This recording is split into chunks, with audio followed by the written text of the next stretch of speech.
और लद्दाख के आवाम का आवाज़ और ख़ुसूसन जो लीडरशिप केडीए और एपेक्स, अगर कोई मेरा काम अगर बोले तो पहली शुरुआत जो है मेरा इसी 4 पॉइंट एजेंडे से होगा। आज तक का जो इलेक्शन हुआ या तो रीजन बेस पे या रिलीजियस बेस पे होता था, मगर इस यूनिटी में हर कोई साथ है, चाहे आपका बुद्धिस्ट हो, चाहे इवन क्रिश्चियन हो, हमारे सिख बरदरी यहाँ पे है, वो लोग हो, सब ने इस यूनिटी को साथ दिया। और लोगों ने भी बता दिया गवर्नमेंट को कि जब तक हमारे मुस्तकबिल हमको सिक्योर नहीं होता हम चुप रहने वाले नहीं है। जिस वक्त सीसी था, 1.5 साल में सीसी रहा, उस 1.5 साल में मैंने बहुत कोशिश किया था करगिल में एक सिविल जो है एयर सर्विस शुरू किया जाए। लद्दाख डेमोक्रेटिक अलायंस की एक कमेटी है, वो कमेटी शायद आज रात या कल सुबह हम लोग बैठ रहे हैं, उसके बाद ही हम एक क्लियर ये दे सकते हैं कि हम किसके साथ जा सकते हैं या नहीं जा सकते या बाहर बैठ सकते हैं। इंशाल्लाह मैं आपकी उम्मीदों पर खरे उतरूंगा और दिन रात एक करके आप लोगों के लिए काम करूंगा। और यूनिवर्सिटी ऑफ लद्दाख के लेह और कारगिल कैंपस में 2024-25 सेशन के लिए डिफरेंट कोर्सेज में एडमिशन शुरू हो चुके हैं। जल्दी कीजिए, एडमिशन की आखिरी तारीख 14 जून 2024 है। आप सभी के एक बार फिर गुलिस्तान न्यूज़ में खैर मकदम करते हैं। पूरे देश भर में लोकसभा इंतखाबात ख़त्म हुआ है और काउंटिंग का सिलसिला भी मुकम्मल हुआ है। वन लद्दाख पार्लियामेंट्री कॉन्स्टिट्यूंसी से मोहम्मद हनीफा ने बड़े मार्जिन के साथ जीत हासिल किया है। हमारे साथ एक्सक्लूसिवली ज्वाइन कर चुके हैं यूनियन टेरेटरी लद्दाख से member of parliament Mohammad Hanifa sahab. Sir, हमारे साथ ज्वाइन करने के लिए बहुत बहुत शुक्रिया। बड़ा मार्जिन आपको मिला और लोगों ने बड़ा मैंडेट आपको दिया, अभी तक का शायद सेकंड हाईएस्ट मार्जिन के साथ आप जीत चुके हैं। तो क्या हम जो मेन लद्दाख को लेके प्रायोरिटी वाले इश्यूज आपके नज़र में हैं सर? देखो, जहाँ तक इश्यूज़ का मसला है इसाक साहब, सबसे पहले तो मैं पूरे लद्दाख के अवाम का मैं शुक्रिया अदा करता हूँ। एक तो मुबारकबाद पेश करता हूँ, बहुत ही पीसफुली लद्दाख में जो इलेक्शन है वो इख्तिताम पजीर हुआ और लोगों ने भर भर के मुझे प्यार दिया और अपना सपोर्ट दिया। जहाँ तक इश्यूज़ का मसला है, आपको पता है कि इस इलेक्शन में मैनिफेस्टो के नाम पे मेरा जो है 4 पॉइंट एजेंडा थे और ये 4 पॉइंट एजेंडा सिर्फ किसी पार्टी का या किसी तबके का नहीं, पूरे लद्दाख का ये जो एजेंडा है। पिछले 4-5 सालों से आप लोगों ने भी बहुत सारे जगहों पर कवरेज किया है। हमारे केडीए और एपेक्स के बैनर तले पूरे लद्दाख के आवाम परेशान है, सड़कों पे है, एहतजाज पे है। एक तरफ से दूसरी तरफ से गवर्नमेंट के साथ बातचीत भी चल रही थी, मगर एक टाइम पे जो है ये बातचीत जो है बंद हो गई। तो ये 4 पॉइंट एजेंडा मेरे लिए जो है सबसे बड़ा मुद्दा है और इसी 4 पॉइंट एजेंडे को लेके मेरी एज ए एमपी अगर कोई मेरा काम अगर बोले तो पहली शुरुआत जो है मेरा इसी 4 पॉइंट एजेंडे से होगा। सर, एपेक्स और केडीए ने लगातार पिछले 5 साल में लद्दाख के जो 4 पॉइंट एजेंडा को लेके मीटिंग्स किया है, तो एपेक्स और केडीए और लद्दाख की नुमाइंदगी आप अलग से इस बार कैसे करेंगे? क्योंकि पिछले सालों में भी नुमाइंदगी देखने को मिला है, लेकिन आपका अलग चीज़ क्या होगा? देखिए, पिछले जो टेन्योर की जो बात आप कर रही हैं, उसमें लद्दाख का जो नुमाइंदा जिसको लद्दाख के अवाम ने अपने नुमाइंदा बना के इस देश के सबसे बड़े लोकतंत्र के मंदिर में भेजा था, वो वहाँ जाके लद्दाख के अवाम से अलग एक अपना रास्ते पे वो लोग वो चलने लगे। वो अपने पार्टी के हेड को, अपने आकाओं को खुश करते रहे और लद्दाख के इश्यूज़ को उन्होंने कभी जो है ना पार्लियामेंट में ना पार्लियामेंट के बाहर इसको एड्रेस किया। तो इस बार मैंने इलेक्शन के दौरान भी मैंने लोगों से वादा किया था, पूरे लद्दाख के अवाम से, कि मुझे अगर कामयाब होता है अगर मैं लद्दाख का नुमाइंदा बन के रहूँगा और लद्दाख के अवाम का आवाज़ और ख़ुसूसन जो लीडरशिप केडीए और एपेक्स को जो चला रहे थे, जिनके बैनर तले पूरे लद्दाख के अवाम जो है इनके पीछे मजबूती के साथ खड़े थे, उनके मशवरे से पूरे लद्दाख के अवाम की आवाज़ बन के इंशाल्लाह मैं पार्लियामेंट के चाहे अंदर हो चाहे पार्लियामेंट के बाहर हो, और ख़ुसूसन लद्दाख के अवाम, लद्दाख की लीडरशिप ने पिछले 4-5 सालों में जो एहतजाज किया है वो बहुत ही पुरअमन एहतजाज किया है। क्योंकि लोगों का, लद्दाख के लोगों का मानना है और लोगों का, लद्दाख के लोगों का आज तक का ये हिस्ट्री रहा है कि ये जो एक अमन पसंद जगह है, अमन पसंद लोग है। तो हम सोचता है कि जो भी मसले का हल हो, अगर बातचीत के ज़रिए अगर इस कोई मसले का हल निकले, सबसे बड़ी खूबसूरती और अच्छी बात ये होगी। और आगे भी मैं चाहता हूँ अगर हो सकता हो, अगर जो गवर्नमेंट जो नया बने उनके साथ एक बातचीत का सिलसिला फिर से शुरू हो और बातचीत के ज़रिए इस मसले का हल हो। सर, बड़ा मैंडेट आपको मिला, आपने दो बड़ी पार्टीज को यानी इंडियन नेशनल कांग्रेस और भारतीय जनता पार्टी को हराया। उसको लेके अलग अलग एनालिसिस हैं, अलग अलग जो हैं बातें किया जा रहा है। आपको क्या लगता है किस बेसिस पे आपको इतना बड़ा मैंडेट मिला और दो बड़े पार्टीज को आपने हराया? जहाँ तक लोगों का जो मैंडेट का मसला है, मैंने पहले कहा लोगों ने मैंडेट मुझे दिया है तो लद्दाख के मुद्दे के ऊपर दिया है, क्योंकि लद्दाख एक बार मेरे लिए यूनाइट हुआ है एक मुद्दे को लेकर, खुसूसन रीजनल कुछ नहीं है, रीजनल हमने इसमें कुछ रखा नहीं है।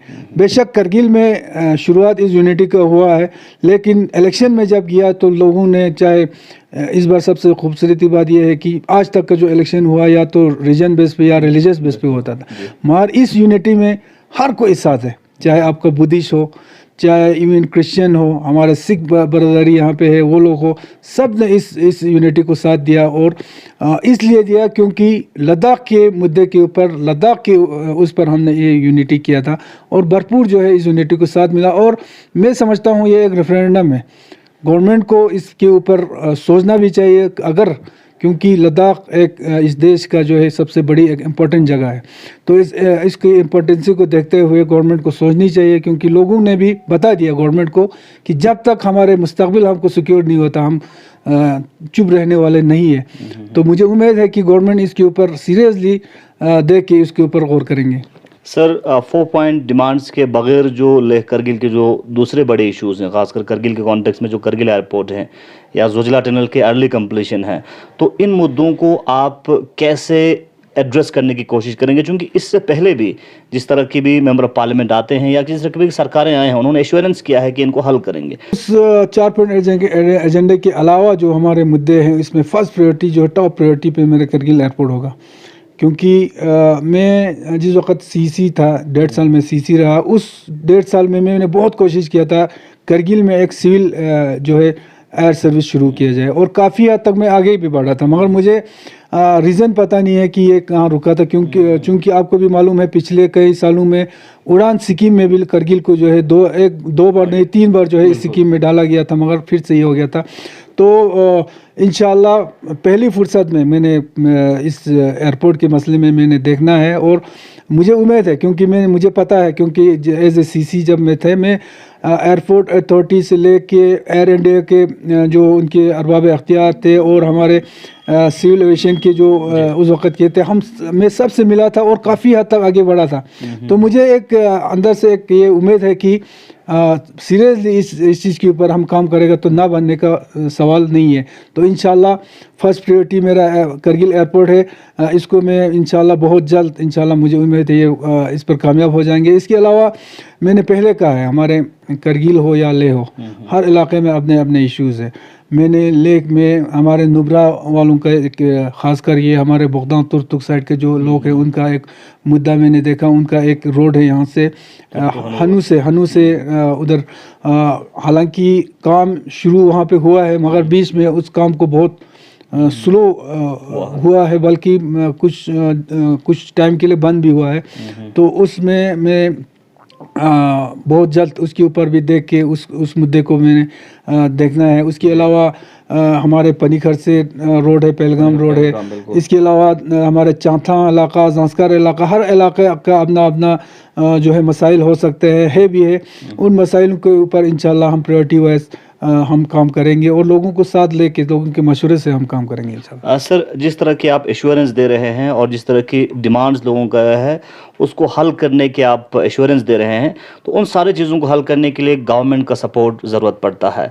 तो देश में 2 अलायंस है, इंडिया और एनडीए अलायंस है, तो आप कौन से अलायंस के साथ जाएंगे? देखिए, किस साथ जा सकता है या नहीं जा सकता है ये क्लियर तो मैं हमारे जो लद्दाख डेमोक्रेटिक अलायंस के एक कमेटी है, वो कमेटी शायद आज रात या कल सुबह हम लोग बैठ रहे हैं, उसके बाद ही हम एक क्लियर ये दे सकते हैं कि हम किसके साथ जा सकते हैं या नहीं जा सकते या बाहर बैठ सकते हैं।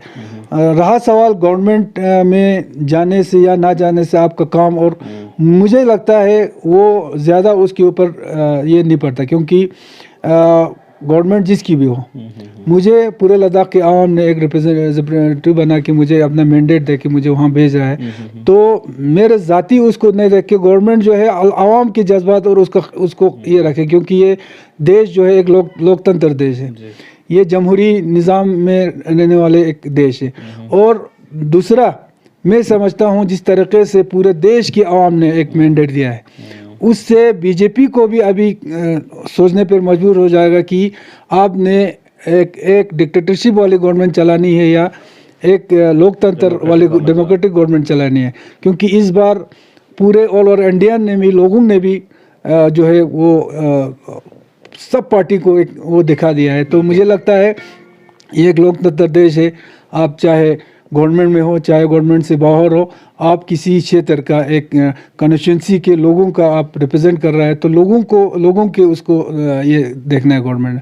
तो मुझे नहीं लगता इसमें कोई भेदभाव रखेंगे। हाँ, डिपेंड है कि आपके ऊपर कि आप कितने सीरियसली कितने उसके साथ चाहे गवर्नमेंट बने अरबाब अख्तियार के साथ किस तरह का आप डील रखते हैं, उनके साथ किस तरह बातचीत करते हैं, तो ये डिपेंड है। तो इंशाल्लाह मुझे उम्मीद है, मैंने रात दिन एक करनी है लद्दाख के डेवलपमेंट के लिए काम करनी है, चाहे गवर्नमेंट जिसका भी हो, वहाँ पे जो भी मिनिस्ट्री में जो भी मिनिस्टर हो उनके पास जाना है, लद्दाख के इश्यूज़ को उनके सामने उठाना है, तो इंशाल्लाह काम बनेगा इंशाल्लाह। आखिर पे आप लद्दाख के अवाम को किस तरह की पैगाम देना चाहेंगे? लद्दाख के अवाम को यही पैगाम है कि जिस तरीके से आप लोगों ने मुझे प्यार दिया है और मैंडेट दिया है, और मुझे पता है कि आपने किस चीज़ के ऊपर मुझे मैंडेट दिया है, जो मुद्दे हमने उठाए हैं उस मुद्दे के ऊपर आप लोगों ने मेरे ऊपर भरोसा किया है, और इंशाल्लाह मैं आपके उम्मीदों पर खरे उतरूँगा और दिन रात एक करके आप लोगों के लिए काम करूँगा। और मैंने वादा किया है कि मैं पूरे आवाम को साथ लेके, कोई रंग नस्ल मजहब के बिना पर नहीं, बल्कि सबको साथ लेके, सबको हमारे लद्दाख के जितने भी सीनियर और ईमानदार जो लीडरशिप है, जो लद्दाख के बारे में फ़िक्रमंद रखते हैं, सोचते हैं, उनके मशवरे के साथ उनको साथ लेके इंशाल्लाह मैं लद्दाख के लिए काम करूँगा। चलिए, बहुत बहुत शुक्रिया, हमारे लिए टाइम देने के लिए बहुत बहुत शुक्रिया। Member of parliament Ladakh Haji Mohammad Hanifa Jan हमारे साथ ज्वाइन कर चुके थे। सीरियस नोट पे और प्योरिटी बेसिस पे 4 पॉइंट जो लद्दाख के इश्यूज़ हैं, मुद्दे हैं, उनको टेकअप करने की कोशिश किया जाएगा, और साथ ही साथ लद्दाख के जो दूसरे डिमांड्स हैं उनके ऊपर काम करके उनको हल करने की कोशिश किया जाएगा। इस तरह की दावा जो है लद्दाख के नए एमपी मोहम्मद हनीफा जान का है। आप बने रहे गुलिस्तान के अपडेट्स के लिए। मूसा तुमेली के साथ मोहम्मद इसाक।